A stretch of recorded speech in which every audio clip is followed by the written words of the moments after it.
Mega TV நேயர்களுக்கு வணக்கம். அனைவருக்கும் இனிய புத்தாண்டு நல்வாழ்த்துக்கள். இந்த வருடம் 2024 அனைவருக்கும் ஒரு இனிய புத்தாண்டாக அமைய வேண்டும். இறைவனின் அனுகிரகத்தோடு இதை பார்த்து கொண்டிருக்கக்கூடிய அநேக கோடி மக்களுக்கு, ஒவ்வொரு குடும்பத்திற்கும் இந்த வருடத்தில் சுபங்கள் ஏற்பட்டு கடவுளினுடைய அனுகிரகம் பரிபூரணமாக கிடைக்கணும் என்ற பிரார்த்தனையை வைத்து இந்த நாளுக்கான நம்ம நிகழ்ச்சியை பார்க்கலாம். இந்த வருடம் எப்படி இருக்கும், இந்த 2024, அதுதான் இன்றைக்கி நான் உங்களுக்கு பேச போகிற டாபிக். ஏன்னா ஒவ்வொருத்தரும் ஒவ்வொரு மாதிரி இந்த வருடத்தை சொல்கிறார்கள். 2024 கூட்டுத்தொகை 8. ஸோ சனியின் ஆதிக்கத்தில் வருது அப்படின்னு சொல்லிட்டு.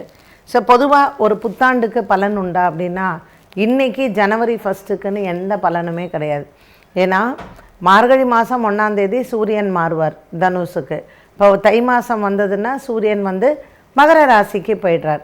ஸோ இந்த சூரியன் மகர ராசிக்கு போகும்பொழுது மகர சங்கராந்தி பலன் அப்படிங்கிறது உண்டு. இந்த வருடம் இந்த மகர சங்கராந்தி பலன் பார்த்திங்கன்னா, ஒவ்வொரு வாகனம் சொல்லுவாங்க.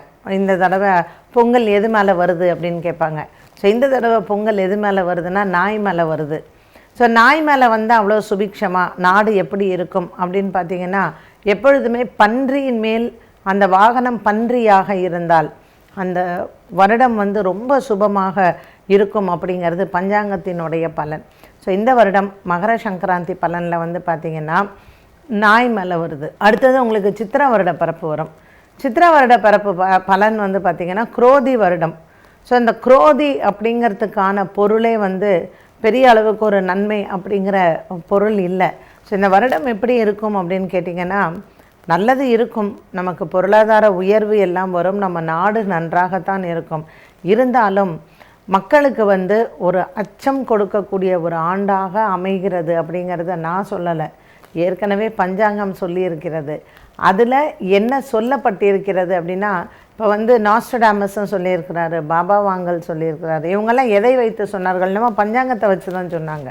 அப்போ ஒரு 100 வருட காலம், இப்போ சமீபத்தில் தூத்துக்குடியில் நடந்த ஒரு பெரிய வெள்ளம், இதே வெள்ளம் 1923ஆம் ஆண்டு நடந்திருக்கு.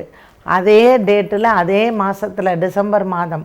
ஸோ ஒவ்வொரு 100 ஆண்டுக்கு ஒரு முறை, நமக்கு கொரோனா வைரஸ் வந்ததும் அதே போல தான். ஸோ 100 ஆண்டுகளுக்கு ஒரு முறை ஒரு வியாதி வருவதோ, ஒரு இடத்தில் பெரிய வெள்ள பாதிப்போ இது வரத்தான் செய்யும். அப்படி பார்க்கும் பொழுது 2024 கிரக பெயர்ச்சிகள்னால் குரு மட்டும்தான். ஸோ குரு சுக்கிரன் வீட்டுக்கு போகிறாரு, ரிஷபராசிக்கு போகிறாரு. அவர் ரிஷபராசியில் சுக்கிரனினுடைய வீட்டில் இவர் தேவகுரு, சுக்கிரன் அசுரகுரு. ஸோ அசுரகுருவின் வீட்டில் தேவகுரு உட்காரக்கூடிய மே மாதம் 1ஆம் தேதியில் இந்த அரசியல் சம்பந்தப்பட்ட மாற்றங்களை நம்ம பார்க்கலாம். நிறைய சண்டைகள் வரும்.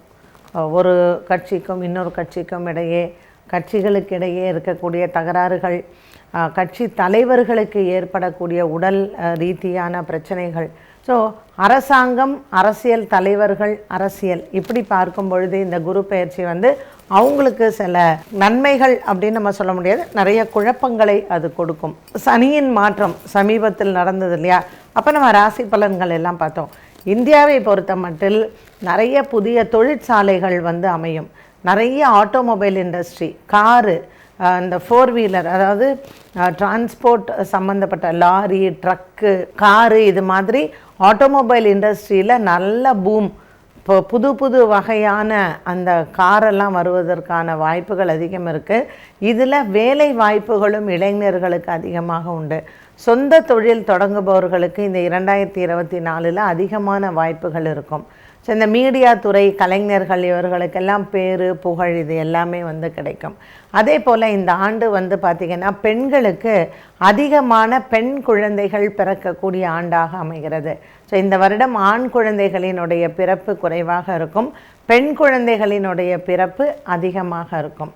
அடுத்தது இந்த 2024 நமக்கு இந்த கொரோனா மாதிரி வியாதியெல்லாம் வருமா, இதில் ஏதாவது நம்ம கவனமாக இருக்கணுமா அப்படின்னு பார்த்திங்கன்னா, கண்டிப்பாக நம்ம கவனமாக இருக்கக்கூடிய ஒரு காலகட்டமாகத்தான் அமைகிறது. உடல் ரீதியான பிரச்சனைகள் நிறையா இந்த வைரஸ் சம்மந்தப்பட்டது, இந்த கிருமிகள், நோய், இது எல்லாம் நமக்கு வரக்கூடிய வாய்ப்புகள் எல்லாம் இருக்கும். ஸோ நம்ம கொஞ்சம் அதில் எல்லாம் எச்சரிக்கையாக இருக்க வேண்டும். எதையுமே இயற்கை சீற்றத்துலேருந்து நம்ம தப்பிக்க முடியாது, அதை நம்ம எதிர்கொண்டு தான் ஆக வேண்டும்.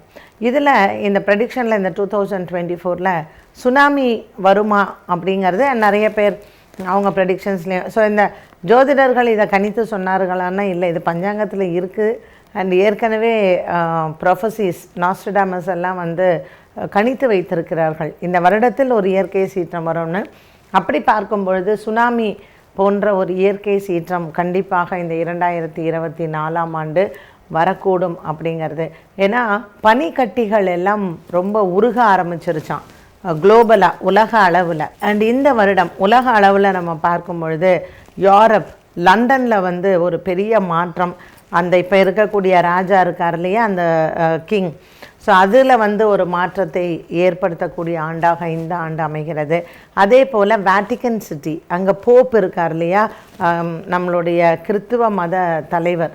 ஸோ அந்த போப் வந்து மாறக்கூடிய ஒரு இதுவும் இந்த ஆண்டு வந்து இருக்குது. குறிப்பாக நம்ம சொல்லணும் அப்படின்னா, நம்ம 2024 நம்ம இதுலேயும் எலெக்ஷன்ஸ் வரப்போகுது. ஸோ இதில் வந்து எப்படி இருக்கும்னா, சனி பகவான் கும்பராசியில் இருக்கிறதுனால மக்களுக்கு நீதி கிடைக்க மக்கள் நிறைய போராடக்கூடிய ஒரு சூழ்நிலை இருக்கும். ஸோ பஞ்சாங்கத்தில் என்ன போட்டிருக்காங்கன்னா, மத்திய மாநில அரசுகளுக்கிடையே நிறைய கருத்து வேறுபாடுகள் இருக்கும். நமக்கு சென்ட்ரலில் வரக்கூடிய எலெக்ஷன்ஸ் இப்போ இருக்கக்கூடிய கவர்மெண்ட்டே திரும்பவும் வரக்கூடிய ஒரு வாய்ப்பு அதிகம் இருக்குது அப்படிங்கிற மாதிரி தான் கிரக ரீதிகளும் சாதகமாக இருக்கின்றன. ஸோ இந்த 2024 ஒரு கலவையான ஒரு ஆண்டாக நம்ம பார்க்கலாம். அண்ட் இந்த ஆண்டு நம்ம என்ன கலர் நல்லா சூஸ் பண்ணலாம், இந்த ஆண்டு இந்த கலர் போட்டால் எனக்கு ராசியாக இருக்கும்னா, இந்த 2024 வந்து ஆரஞ்சிஷ் ரெட்டு, ஒரு மாதிரியான ஆரஞ்சு கலந்த ஒரு ரெட்டு, நம்ம தக்காளி பழ கலர் அப்படின்னு சொல்கிறோம் இல்லையா. ஸோ அந்த நிறம் வந்து இந்த ஆண்டு வந்து நம்ம பயன்படுத்தினால் நல்லது அப்படின்னு சொல்லுறாங்க. அதே மாதிரி இந்த 2024 என்ன தெய்வத்தை நாம் வழிபட்டால் நமக்கு ஒரு பாதுகாப்பாக இருக்கும், இல்லை ஒரு பெரிய வியாதியில் வந்து நம்மளை வந்து தாக்கம் செய்யாமல் இருக்கும்னா, செவ்வாய் சனி ஆதிக்கத்தில் இந்த ஆண்டு வந்து இருக்குது.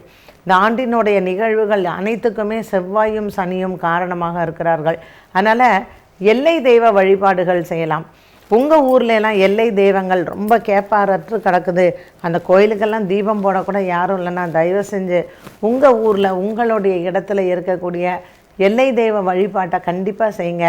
அந்த கிராமத்து மக்கள், அந்த எல்லையில் இருக்கிற மக்கள் அந்த தெய்வத்திற்கு செய்யும் பொழுது ஒரு வெள்ளமோ ஒரு சுனாமியோ அல்லது ஒரு பெரிய புயலோ வரும்பொழுது உங்கள் எல்லையை அந்த தெய்வம் கண்டிப்பாக காப்பாற்றும். அதனால் எல்லை தெய்வ வழிபாடுகளை நிச்சயமாக செய்ய வேண்டும்.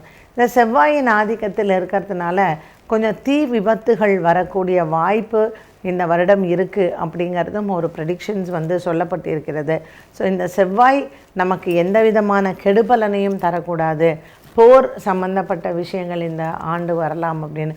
அதனால் செவ்வாயின் ஆதிக்கம் இருக்கிறதுனால துர்க்கையை நம்ம வழிபாடு செய்ய வேண்டும். ஒவ்வொரு செவ்வாய்க்கிழமையும் துர்க்கை வழிபாடு செய்வது நல்லது. இது நமக்கு மட்டும் இல்லைங்க, இந்த நாடு நல்லா இருக்கணும் அப்படிங்கிறதுக்காக துர்க்கை வழிபாடு செவ்வாய்க்கிழமைகளிலும் மற்றும் சனிக்கிழமை ஆஞ்சநேயரை வழிபாடு செய்யும் பொழுதும் 2 பேருமே நமக்கு காவல் தெய்வங்கள் தான். ஸோ துர்க்கை மற்றும் ஆஞ்சநேயரினுடைய வழிபாட்டை இந்த வருடம் முழுவதும் நாம் எடுத்துக்கொண்டால் நம்ம வீடு நல்லா இருக்கும் அப்படிங்கிறத விட நம்மளுடைய நாடு நல்லா இருக்கும், நம்மளுடைய குடும்பம் நல்லா இருக்கும், நம்மளை சுற்றி இருக்கிறவர்களும் நல்லா இருப்பாங்க. ஸோ இந்திய நாடு இன்னும் நம்மளுடைய பொருளாதாரத்தில் நல்ல மேன்மை அடைந்து உலக நாடுகளில் ஒரு தரமான ஒரு முதன்மை பெற்ற நாடாக இந்த ஆண்டு வரப்போகிறது. அந்த சந்தோஷம் நம்ம அனைவருக்குமே இருக்கும். எப்பொழுதுமே எனக்கு எப்படி இருக்கும் இந்த ஆண்டு ராசி பலன் அப்படிங்கிறத விட இன்றைக்கி நான் வந்து நம்ம நாட்டுக்காக வந்து சொல்லியிருக்கிறேன். ஸோ இந்திய நாடு பொருளாதார ரீதியாகவும் சரி, மற்ற விஷயங்கள்லேயும் சரி, உலக தரப்பில் ஒரு முதன்மையான நாடாக விளங்கப் போகிறது. நாடு நல்லா இருந்தால் நம்ம வீடு நல்லா இருக்கும், வீடு நல்லா இருந்தால் நாமளும் நல்லா இருப்போம்.